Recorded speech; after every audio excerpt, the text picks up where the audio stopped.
Beauty ടിപ്പുമായിട്ടാണ് എത്തിയിരിക്കുന്നത്. നമുക്കിന്നൊരു പുതിയ ഫേസ് മാസ്ക് പരിചയപ്പെടാം. പ്രത്യേകിച്ച് ഇത് ഡ്രൈ സ്കിന്നുകാർക്ക് വേണ്ടിയിട്ടുള്ള ഒരു ഫേസ് മാസ്ക് ആണ് കേട്ടോ. നിങ്ങൾക്ക് എല്ലാവർക്കും ബ്ലാക്ക് സീഡ്സ് അറിയായിരിക്കും. അപ്പോൾ ബ്ലാക്ക് സീഡ്സ് എങ്ങനെ നമുക്ക് ഫേസ് മാസ്ക് ആയിട്ടും അതുപോലെ ഒരു ഫേസ് സ്ക്രബായിട്ടും ഉപയോഗിക്കാമെന്നതിനെ കുറിച്ചിട്ടുള്ള ഒരു വീഡിയോ ആണിത്. അപ്പോൾ ബ്ലാക്ക് സീഡ്സ് ആദ്യം നമ്മൾ നന്നായിട്ട് പൊടിച്ചെടുക്കുക. ഇത് രണ്ട് രീതിയിൽ നമ്മൾ പൊടിച്ച് മാറ്റി വെക്കണം. ആദ്യത്തേത് കുറച്ച് തരിയോട് കൂടി പൊടിക്കുക. ഒരുപാട് തരി വേണ്ട, ഒരു ചെറിയ തരിയോട് കൂടി. രണ്ടാമത്തത് നന്നായിട്ട് പൊടിച്ച് വെക്കുക. ഇനി ഈ തരിയോട് കൂടിയ ബ്ലാക്ക് സീഡ്സിലേക്ക് നിങ്ങൾ കുറച്ച് നമ്മുടെ ഹണിയും കൂടെ ചേർത്ത് നന്നായിട്ട് മിക്സ് ചെയ്ത് നമ്മുടെ ഫേസിനെ നന്നായിട്ട് സ്ക്രബ് ചെയ്യാനായിട്ട് യൂസ് ചെയ്യാൻ പറ്റും. പ്രത്യേകിച്ച് ഡ്രൈ സ്കിന്നുകാർക്ക് കേട്ടോ. ഒത്തിരി തരി കൂടാൻ പാടില്ല. കാരണം എന്താണെന്ന് വെച്ചാൽ നമ്മുടെ ഫേസിൽ സ്കിന്നിൽ ബ്രേക്കേജ് ഉണ്ടാവും. അപ്പോൾ അത് കാരണം നമ്മൾ ഒത്തിരി തരി അങ്ങനെ ഒരുപാട് കൂടാൻ പാടില്ല. അപ്പോൾ ഇത് നമുക്കൊരു നല്ല സ്ക്രബ്ബറായിട്ട് യൂസ് ചെയ്യാൻ പറ്റും. ഈ സ്ക്രബ് ചെയ്തതിന് ശേഷം നിങ്ങൾക്ക് ഈ ബ്ലാക്ക് സീഡിൻ്റെ തന്നെ നല്ലൊരു ഫേസ് മാസ്ക് ഇടാൻ പറ്റും.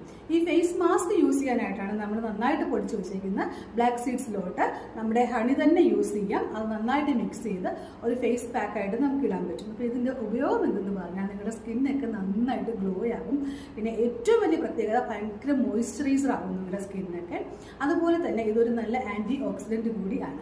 അപ്പോൾ എല്ലാവരും ഈ പാക്ക് ഒന്ന് പരീക്ഷിച്ച് നോക്കുക കേട്ടോ. Thank you so much.